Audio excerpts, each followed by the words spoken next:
Detajet të rënda nga autopsia. Ilaria Sula është goditur me forcë në kokë dhe trup dhe më pas një akt i papërfitueshëm dhune ka tronditur opinionin publik italian dhe shqiptar.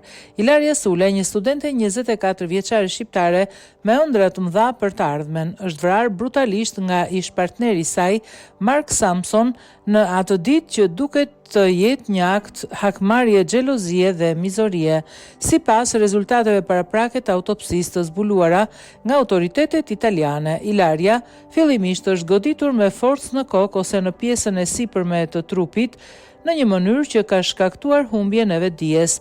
Mjekët ligjor deklaruan se ajo mund të jetë qelluar dhe hedhur në tokë nga agresori përpara se ai të vazhdonte me aktin fatal, therrjen me thikë që i mori jetën. Ngjarja ndodhi në lagjen afrikane të Romës, në një zonë të banuar nga studentë dhe të rinj emigrant. Mark Samson, 27 vjeç, kishte pasur një lidhje të trazuar me Ilarian, e cila sipas familjarëve dhe miqve kishte tentuar të shkëputej nga ai për shkak të sjelljeve agresive dhe kontrolluese. Disa prej shoqeve të saj kanë rrëfyer për mediat italiane se Ilaria kishte frikë për jetën e saj dhe kishte nisur të shmangte kontaktin me ishin.